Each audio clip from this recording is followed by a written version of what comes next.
ಉಮಾವತಿಯವರು ಅವರ ಮಕ್ಕಳಾಗಿರುವಂತಹ ಈ ಕಾರ್ಯಕ್ರಮದಲ್ಲಿ ನಮ್ಮ ಸೋದರಿಯರು ಅವರ ಮಗ ಸೂಗುರೇಶ್ ಅಂತ ತಿಳ್ಕೊಂಡು ಇದರಲ್ಲಿ ಸೂಗುರೇಶ್ ಪ್ರಸನ್ನ ಅಂತ ಹಾಕಿದ್ದಾರೆ ಮನದೇವರು. ಈಗ ಸೂಗುರೇಶ್ ಅಂತ ನಾವೇನು ಅಲ್ಲ, ಈ ನಾಡಿನ ಕಾಲ್ಪನಿಕ ದೇವರಲ್ಲ. 12ನೇ ಶತಮಾನದ ಒಬ್ಬ ಶರಣ ಕಲ್ಯಾಣ ಕ್ರಾಂತಿಯಾದ ನಂತರ ರಾಯಚೂರಿಗೆ ಬಂದು ನೆಲೆಸಿದಾತ. ಈತ ಬಂದಲ್ಲಿ ನಿಂತ ಮೇಲೆ ಕಲ್ಯಾಣದಿಂದ ಒಬ್ಬ ಸೂಗುರೇಶ ಶರಣ ಬಂದ, ಆತ ದೇವರೇ ಆದ ಅಂತ ತಿಳ್ಕೊಂಡು ದೇವ ಸೂಗು ಅಂತ ಹೆಸರು ಬಂತು ಕೃಷ್ಣನ ಗಣ್ಣಿಯ ಮೇಲೆ. ರಾಯಚೂರು ಜಿಲ್ಲೆ ಅಂದ್ರೆ ನಿಮಗೆ ಗೊತ್ತಿರೋ ಹಾಗೆ ಶರಣ ಸಂಸ್ಕೃತಿಗೆ ಬಹಳಷ್ಟು ದಿವ್ಯ ಜ್ಯೋತಿಗಳನ್ನು ಕೊಟ್ಟಿರ್ತಕ್ಕಂಥ ಜಿಲ್ಲೆ ಇದು ರಾಯಚೂರು ಜಿಲ್ಲೆ. ವಿದ್ಯೆಯ ಬಾಸಯ್ಯ ಇಲ್ಲಿ ಅವರೇ. ನಮ್ಮ ಅಜಗಣ್ಣನ ತಂಗಿ ಮುಕ್ತಾಯಕ್ಕ ಮಸೂರುಕಲ್ಲಿನ ಗ್ರಾಮದಲ್ಲಿ ಕೊಟ್ಟಂತವಳು ಇಲ್ಲೇ ಇದ್ದವಳೆ. ಅಡವಿ ಅಮರೇಶ್ವರ ಕ್ಷೇತ್ರದಲ್ಲಿರ್ತಕ್ಕಂಥ ಐಲಕ್ಕಿ ಮಾರಯ್ಯ ಲಕ್ಕಮ್ಮ ಇಲ್ಲಿಯವರೇ. ದೇವಸೂರಿನ ಶರಣ ಇಲ್ಲಿಯವರೇ. ಗಟ್ಟಿವಾಳ ಎನ್ನುವರು ಬಹಳಷ್ಟು ದಿವಸಗಳ ಕಾಲ ರಾಯಚೂರು ಜಿಲ್ಲೆಯಲ್ಲಿ ಸಂಚಾರ ಮಾಡಿರುವಂತ ಇತಿಹಾಸ ಇದೆ. ಅಲ್ಲಮ ಪ್ರಭುಗಳು ಇಲ್ಲಿ ಬಹಳಷ್ಟು ದಿವಸಗಳ ಕಾಲ ಬಂದಿರುವಂತ ಇತಿಹಾಸ ಇದೆ.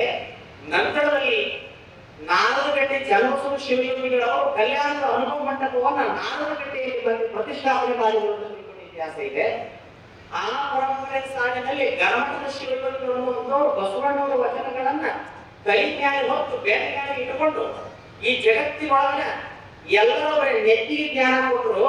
ಬಟ್ಟೆ ತಾಂಡ ಇದ್ರೆ ನೆತ್ತಿ ತಾಂಡ ಇರ್ತದೆ. ಮೊದಲು ಬಟ್ಟಿಗೆ ಜ್ಞಾನ, ಬಟ್ಟಿಗೆ ಅನ್ನ ಕೊಡುವಂತ ರೀತಿಯನ್ನು ಸರಿಯಾಗಿ ಇರೋದು ಅಂತೇಳಿ ಕಲ್ಯಾಣದ ಆತ್ಮ ಬಸವಣ್ಣನನ್ನ ಹೆಚ್ಚು ನೆನೆಸಿ ಬಸವ ಸ್ಮರಣೆಯೊಂದಿಗೆ ಕೃಷಿ ಜ್ಞಾನ ಪ್ರದೀಪಿಕೆಯಲ್ಲಿ ಈ ಜಗತ್ತಿಗೆ ಒಕ್ಕಲತನದ ಬಗ್ಗೆ ಮೊಟ್ಟ ಮೊದಲ ಅಧಿಕೃತ ಪುಸ್ತಕವನ್ನು ಕೊಟ್ಟವರು, ಅಧಿಕೃತ ಟೆಕ್ಸ್ಟ್ ಬುಕ್ ಕೊಟ್ಟವರು ಅದು ಇದೇ ನಿಮ್ಮ ರಾಯಚೂರು ಜಿಲ್ಲೆಯ ಸಂತೆಗೆಗಳು ಗಣಮಠ ಶಿವಯೋಗಿಗಳು ಅನ್ನುವಂಥದ್ದು ಕೂಡ ನಾವು ನೆನಪಿಟ್ಕೋಬೇಕು.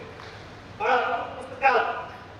ಬಹುಶಃ ಅವರು ಕೊಟ್ಟಂತ ಕೃಷಿ ಜ್ಞಾನ ಪ್ರದೀಪಿಕೆಯನ್ನು ಓದ್ಬಿಟ್ರೆ 12ನೇ ಶತಮಾನದ ಶರಣರು ಒಕ್ಕಲತನಕ್ಕೆ ಎಷ್ಟು ಮಹತ್ವ ಕೊಟ್ಟಿದ್ರು, ಅವ್ರು ಹೇಳಿದ ರೀತಿ ಒಳಗೆ ಒಕ್ಕಲತನ ಮಾಡಿಬಿಟ್ರೆ 1 ವರ್ಷ ಅಲ್ಲ 10 ವರ್ಷ ಬರಗಾಲದಿದ್ರು ರೈತನ ಮನೆಯಾಗಿನ ನಿಷ್ಠ ಖಾಲಿ ಆಗೋದು ಅಂತ ಅಷ್ಟು ಸುಲಭ ಒಕ್ಕಲತನ ಮಾಡುವಂಥದ್ದನ್ನ ನಾವು ಕೃಷಿ ಜ್ಞಾನ ಪ್ರದೀಪಿಕೆಗೆ ಕೊಡ್ತೇವೆ.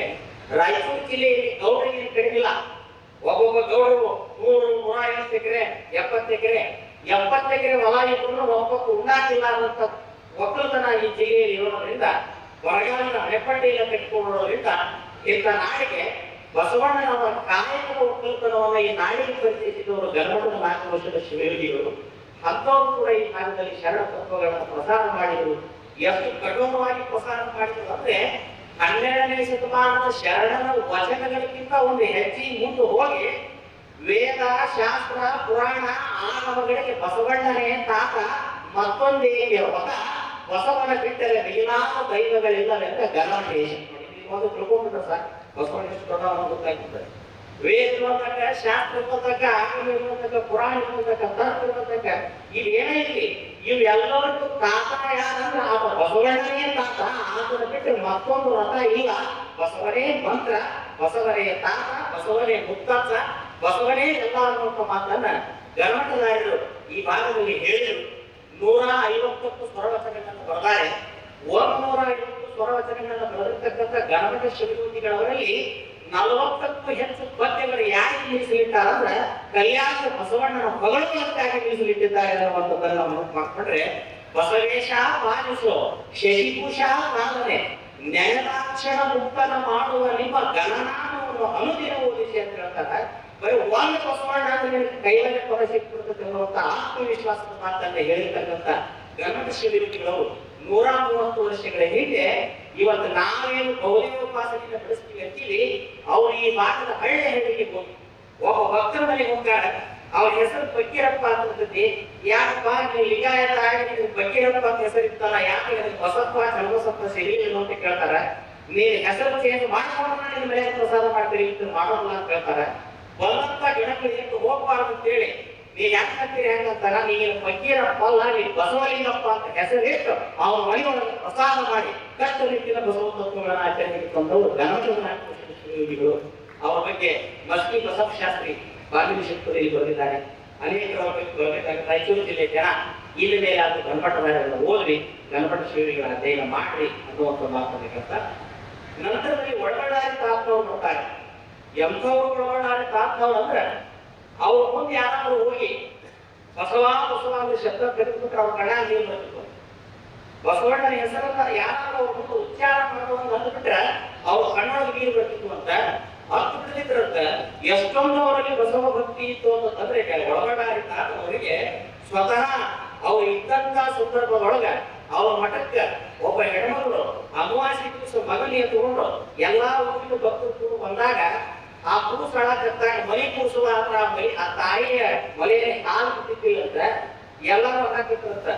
ಇಲ್ಲಿ ಮಗನ ಕೊಟ್ಟ ದೇವರು ಆಗಿ ತಾಯಿ ಎರಿವರೆಗೆ ಹಾಲು ಬಿಟ್ಟಿಲ್ಲ, ಬಡತನ ಬಹಳ ಕಾಡ್ತೈತಿ ಅಂದಾಗ ಶಿವಯೋಗಿಗಳ ದೈವೇ ಧರ್ಮದ ಮೂಲವೆಂದು ಸಾರಿದಂತ ನಮ್ಮ ಬಸವಣ್ಣನ ಮಠ ಇದು ಕರೆದು ಹೇಳಿದಂತ, ಹೋಗಪ್ಪ ಮಠದ ಹಕ್ಕಿಯಾಗಿ ಜವಾರಿ ಆಕಳದ ಹಾಲು ಹಿಡ್ಕೊಂಡ್ ಬಾ ಅಂತ ಹಿಡ್ಕೊಂಡ್ಬಂದು ಕುಡಿಸಿದ ಮೇಲೆ ಆ ಹುಡುಗ ಆಡಕ್ಕಂತ ಅವ್ರು ಅಂತಾರಂತ, ಕಿತ್ತು ತಿನ್ನೋ ಬಡತನದೊಳಗೆ ಈಗ ಆಕಳ ಕಟ್ಟುವಂತ ಶಕ್ತಿ ಇಲ್ಲ, ಈ ಹುಡುಗ ಬೆಳೆದ ಮಠ ಮಾಡೋ ಮಠ ಈ ಆಕಳಿನ ಮನೆಯಾಗ ಇಲ್ಲ ಅಂತ ತಿಳ್ಕೊಂಡು ಆ ಆಕಳನ್ನು ಕೂಡ ಹೊಡೆದು ಕಳಿಸಿದ್ರು.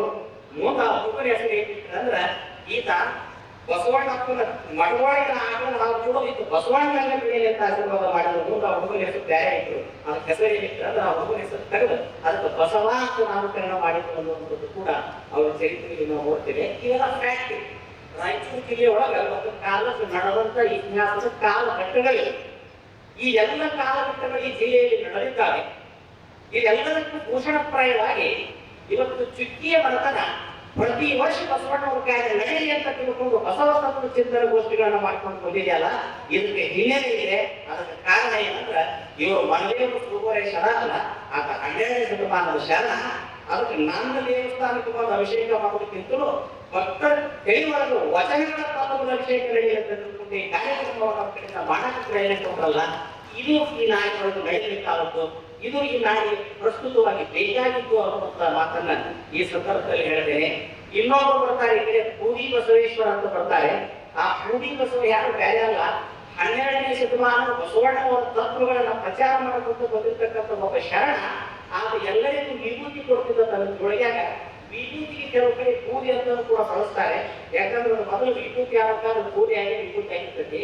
ಆತ ಕೊಟ್ಟಂತ ಭಸ್ಮವನ್ನ ಹಸುವಣ್ಣವರು ಬಹಳ ಮಂದಿ ಗೌರವವನ್ನು ಕಳ್ಕೊಂತಾರೆ. ಅದಕ್ಕೆ ಅವ್ರಿಗೆ ಹೆಸರು ಏನು ಅಂತಂದ್ರೆ ಪೂರಿ ಬಸವೇಶ್ವರ ಅಂತ ಹೆಸರು ಬಂತು. ಆತನು ಕೂಡ ಇದೇ ಭಾಗದಲ್ಲಿ ಪೂಜ್ಯ ವ್ಯಕ್ತಿಯಾಗಿ ಬೆಳಿತಾನೆ. ಆತನು ಯಾಕಂದ್ರೆ 12ನೇ ಶತಮಾನದ ಬಸವಣ್ಣವರ ತತ್ವಗಳನ್ನ ಪ್ರಸಾರ ಮಾಡಿದಂತ ಒಬ್ಬ ಶರಣ ಅನ್ನುವಂಥದ್ದನ್ನು ಕೂಡ ನಾವು ಸ್ಪಷ್ಟವಾಗಿ ತಿಳ್ಕೊಳ್ಬೇಕು ಅನ್ನುವಂಥದ್ದನ್ನ ನಿಮ್ಗೆ ಗಮನಕ್ಕೆ ತರ್ತೇವೆ. ಇವೆಲ್ಲವೂ ಏನು ಪ್ರಸ್ತುತ ವಿಷಯಕ್ಕೆ ನಾನು ಮಾತಾಡ್ಲಿಕ್ಕೆ ಹೋಗೋಲ್ಲ. ಇದ್ರ ಬಗ್ಗೆ ಈಗ ಸಾಕಷ್ಟು ವಿಚಾರಗಳನ್ನು ಅವರು ಹೇಳಿಬಿಟ್ಟಿದ್ದಾರೆ.